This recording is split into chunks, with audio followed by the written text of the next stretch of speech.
भगवान विवाह करके आए हैं। तो इधर गोस्वामी तुलसीदास जी महाराज अयोध्या कांड में प्रारंभ किया। प्रातः स्मरणीय परम पूज्य तुलसीदास जी महाराज ने 3 श्लोक लिखे और 3 श्लोक लिखने के बाद एक दोहा भी लिखा, और वो दोहा आप सभी को याद है। अच्छा बताइए कौन सा दोहा हो सकता है? वो दोहा बड़ों को ही नहीं, छोटों को भी याद है।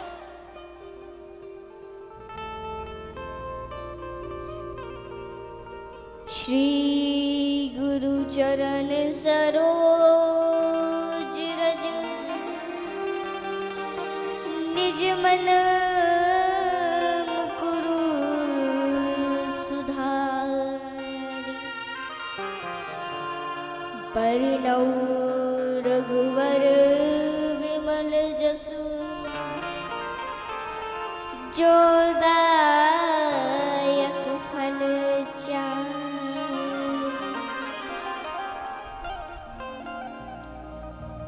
पूज्य गोस्वामी तुलसीदास जी ने सद्गुरुदेव भगवान के चरण रज से अपने मन रूपी दर्पण को साफ किया। और देखिए आपको बताएं तो ये जितना भी खेल है ये सारा खेल मन का है। जिस प्रकार से कल बताया था कि आप भले ही कथा में बैठे हो लेकिन आपका मन कथा में नहीं होगा। आपका मन या तो घर में होगा या कहीं और होगा। और देखिए भगवान श्री रामचंद्र जी महाराज को निर्मल मन अच्छा लगता है। क्यों? क्योंकि प्रभु कहते हैं निर्मल मन जन सो मोहि भावा और मोहि कपट छल छिद्र न भावा। जिस व्यक्ति का मन निर्मल है केवल वही व्यक्ति भगवान को प्राप्त कर सकता है।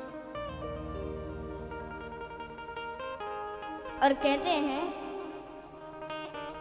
कि जब वह व्यक्ति भगवान को प्राप्त कर लेता है तो फिर संसार में उसे और कुछ भी अच्छा नहीं लगता है। एक बात को समझिएगा कि भगवान की कथा को गाना सरल है। भगवान की कथा को गाना सरल है, परंतु भगवान के भक्त की कथा को गाना सरल नहीं है। प्रभु श्री रामचंद्र जी महाराज की कथा को गाना सरल है, परंतु भरत जी की कथा को गाना सरल नहीं है। सरल शब्द कहने में जितना सरल है, सरल बनना उतना ही कठिन है। सरल का अर्थ क्या होता है? सरल का अर्थ क्या होता है? सा से सीता जी, रा से राम जी और ला से लक्ष्मण जी जिसके हृदय में बसे हैं वही व्यक्ति सरल है। और देखिए गोस्वामी जी महाराज बालकांड में प्रणाम कर चुके थे, लेकिन आज अयोध्या कांड में पुनः प्रणाम करके अपने मन को पुनः शुद्ध किया और आज कथा प्रारंभ किया। बोलते हैं जब तेरा ब्याही घर आए नित नव मंगल मोद बधाए। राम सिया राम जय जय राम सिया राम जय जय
गोस्वामी तुलसीदास जी महाराज कहते हैं कि जब से राम जी विवाह करके घर आए हैं ना,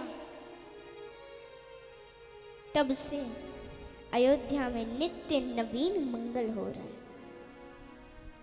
बधाइयां हो रही हैं। कहते हैं कि एक नाम है, कौन सा? लालसा। अच्छा, लालसा किसी की मिट गई हो तो बताइए, किसी की लालसा मिट गई है? ये जो लालसा है ना, ये किसी की नहीं मिटती, बल्कि यदि आपने एक लालसा को पूर्ण कर दिया तो उसके साथ 4 और उत्पन्न हो जाएंगे। अच्छा देखिए, कहते हैं कि आप कितना भी बोल लो, अरे क्रोध छोड़ो, मोह माया से दूर रहो, ये करो वो करो, लेकिन होता कुछ नहीं है, कर कुछ नहीं पाते। इसी प्रकार से ये जो लालसा है ना, ये भी किसी की नहीं मिटती है। जिनकी मिट गई है तो समझो उन पर भगवान की बहुत बड़ी कृपा है, जो उनकी लालसा मिट गई है। अच्छा देखिए, अयोध्या वासियों की जो ये लालसा है ना, एक को पूर्ण हुआ, 4 और उत्पन्न हो गए। अच्छा क्या हुआ? अयोध्या वासी सोच रहे हैं, अरे हमारे जीते जी महाराज के पुत्र हो जाएं तो अच्छा है। महाराज के 4 पुत्र हो गए। अब ये नहीं कि लालसा यहाँ पे ही समाप्त हो गई, ये पहली लालसा है, अब इसके साथ 4 और उत्पन्न हो गई हैं। क्या? दूसरी लालसा ये है कि चारों भाई तनिक बड़े हो जावे तो हम इन चारों का मुंडन संस्कार भी देख लें। अच्छा, दूसरी लालसा भी पूर्ण हो गई। तीसरी लालसा, यदि यज्ञोपवीत संस्कार हो जाता हमारे सामने तो और अच्छा था। अब ये लालसा भी पूर्ण हो गई। अब चौथी लालसा क्या है? अच्छा देखिए, अब चौथी लालसा ये है कि अयोध्यावासी सोच रहे हमारे रहते ही रहते इन चारों का विवाह हो जाता तो और अच्छा है। चारों भाइयों का विवाह हो गया। अब पांचवी लालसा भी उत्पन्न हो गई है। क्या? हमारी रहते ही रहते महाराज राम को युवराज पद पर बिठा दें तो और अच्छा होगा। और आज देखिए, कहते हैं कि एक बार महाराज दशरथ अपनी सभा में बैठे हुए थे। तो सभा में क्या हुआ, महाराज को लगा कि शायद उनका जो राजमुकुट है वो थोड़ा सा टेढ़ा है।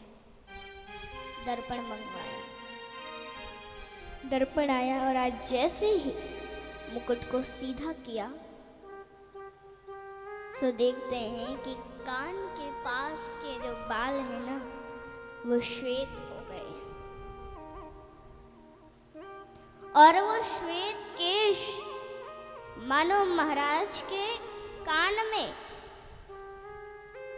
चिल्ला चिल्ला करके बोल रहे हूं, अरे महाराज, हमने तो अपना रंग बदल लिया, अब आप अपना रंग कब बदलोगे? हमने तो अपना रंग बदल लिया, अब आप अपना रंग कब बदलोगे? अरे अब आपका चौथापन आ गया है। चौथेपन में राम को राजा बना दो और भगवान का भजन कीर्तन करो। अच्छा आपको बताएं, भगवान, आपको पता है 4 संकेत देते हैं। किसके? मृत्यु के। अच्छा, कौन कौन से 4 संकेत? पहला, पहली घंटी बजी सो क्या होता है? बाल सफेद हो गए। अच्छा, बाल सफेद हो गए तो कलर कर लिया, फिर काले हो गए। भगवान बोले अच्छा। दूसरी घंटी बजी, दूसरी घंटी बजी से क्या होता है? आंखों से दिखना कम हो गया, चश्मा लग गया। अब तीसरी घंटी बजती है तो सारे दांत निकल गए, दांत टूट गए। दांत टूट गए तो बाजार में जाके प्लास्टिक के दांत लगवा लिए। भगवान बोले अच्छा, प्लास्टिक के दांत लगवा लिए, अभी बताते हैं। फिर क्या करते हैं? चौथी घंटी बजाते हैं। अच्छा, चौथी घंटी बजी से क्या होता है? आपकी जो ये कमर है ना, ये 3 जगह से टेढ़ी हो जाती है। भगवान बोलते हैं बड़ी छाती तान के चलते थे, अरे हम सेठ हैं, अरे हम पंडित हैं। लो, अब झुकना पड़ा। अब जब ये 4 घंटी बजने के बाद भी व्यक्ति के हाथ में माला नहीं आती है तो फिर 5वां तो सीधा घंटा बजता है और फिर व्यक्ति चला जाता है। अच्छा देखिए, आज गुरुदेव भगवान के पास गए। गुरुदेव भगवान के पास गए तो कहते हैं वहां पे जाके गुरुजी को दंडवत प्रणाम किया। अब जब गुरुजी को दंडवत प्रणाम किया तो गुरुजी ने कहा आइए महाराज पधारिए। आज गुरुजी से जाकर के बोलते हैं। अच्छा, गुरुजी से जाकर के क्या बोलते हैं? हे गुरुदेव, आप देखिए ना, मेरी रानियां, मेरे शत्रु, मेरे मित्र, मेरे सभासद सभी राम से बहुत प्रेम करते हैं। सभी राम को युवराज पद पर देखना चाहते हैं। राम का इतना सुंदर चरित्र है। अरे मेरे शत्रु तक राम को प्रेम करते हैं। तो देखिए, गुरुदेव भगवान बोलते हैं राजन, आपके शत्रु आपकी प्रशंसा नहीं करते होंगे। ये बताइए, किसी का कोई ऐसा शत्रु है जो उसकी प्रशंसा करता है? आप में से जितने लोग बैठे उनमें से आपका कोई भी ऐसा शत्रु है जो आपकी प्रशंसा करता है? बताइए, कोई नहीं है। अच्छा, कहते हैं कि राम जी का जो ये स्वभाव है ना, राम जी के स्वभाव ने राम जी के शत्रु को भी झुका दिया। राम जी के शत्रु भी राम जी की प्रशंसा करते हैं। अच्छा, राम जी के शत्रु कौन? राम जी के शत्रु कौन है? आप बताइए। देखिए, सब जानते हैं, ऐसा कोई है ही नहीं जो राम जी के शत्रु को नहीं जानता होगा। आधे से ज्यादा लोग बता भी रहे हैं, लेकिन वो बता थोड़ा कर रहे हैं, वो लिपसिंग कर रहे हैं।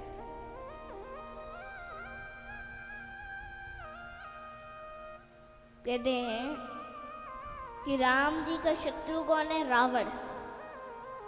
अच्छा, रावण ने भी प्रभु श्री राम जी के स्वभाव की प्रशंसा की है।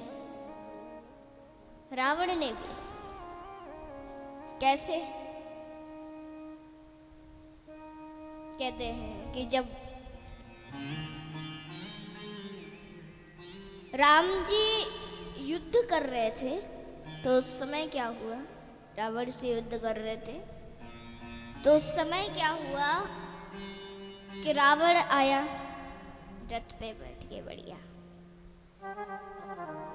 राम जी कोई कम नहीं है, राम जी भले ही नीचे से युद्ध कर रहे हैं, नीचे खड़े हो गए।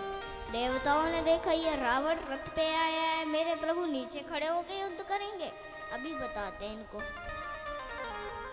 सो क्या किया देवताओं ने, अपना अपना रथ भेज दिया, प्रभु जिस पे बैठना उस पे बैठो।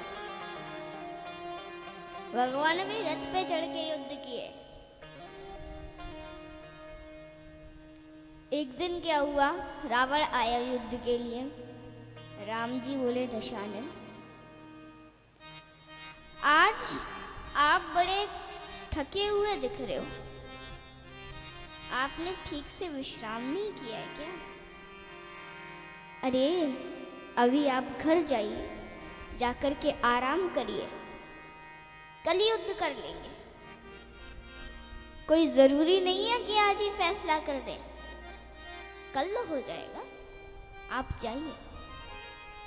आज रावण लौट गया और रावण गया अपने महल में, कमरे में दरवाजा बंद करके खिड़कियां बंद करके लगा रोने। मंदोदरी आई, मंदोदरी बोली दशानन, ये मंदोदरी आपको पहली बार रोते हुए देख रही है, क्या कारण है जो आज आप रो रहे हो? रावण बोला, मंदोदरी, राम के स्वभाव ने मुझे रुला दिया, राम के स्वभाव ने मुझे रुला दिया। अरे मंदोदरी, मैं जब आज युद्ध करने के लिए गया तो राम ने आकर के मुझसे बोला कि दशानन, आपने ठीक से आराम नहीं है किया है क्या? अरे आप जाइए और जाकर के आराम करिए। और देखिए रावण बोलता है कि आज राम जी ने मुझे भेज दिए घर आराम करने के लिए।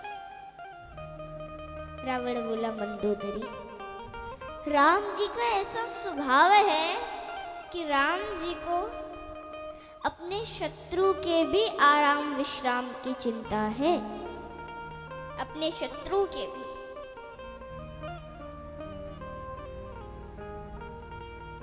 और देखिए महाराज गुरुदेव भगवान बोले, महाराज आपके शत्रु आपकी प्रशंसा नहीं करते होंगे, लेकिन राम का ऐसा चरित्र है कि राम के शत्रु भी राम की प्रशंसा करते हैं। ये राम जी का चरित्र है।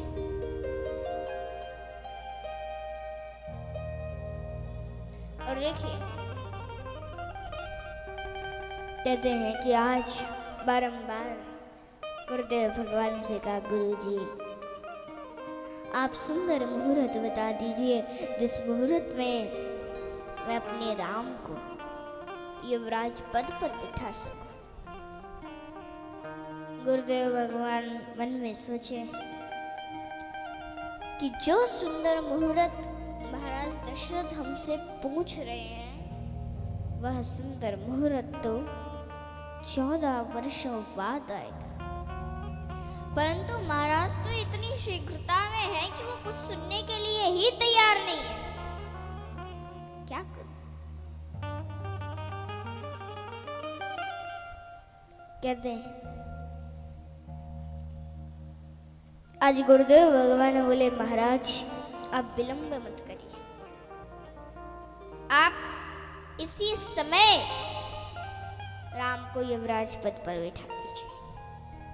अच्छा देखिए गुरुदेव भगवान वशिष्ठ जी जानते हैं कि यदि महाराज दशरथ जी ने मेरी बात मानकर आज ही अभी ही राम को युवराज पद पर बिठा दिया तो हो सकता है ब्रह्मा जी की लेखनी बदल जाए। परंतु ऐसा नहीं हुआ। कहते हैं कि महाराज दशरथ जी ने सोचा अभी क्यों, प्रातः काल सूर्योदय होते ही राम का राज तिलक कर देंगे। और बस इतना सोचा कि आज वही होगा। भगवान गुरुदेव भगवान समझ गए, अब वही होगा जो ब्रह्मा जी ने लिख रखा है।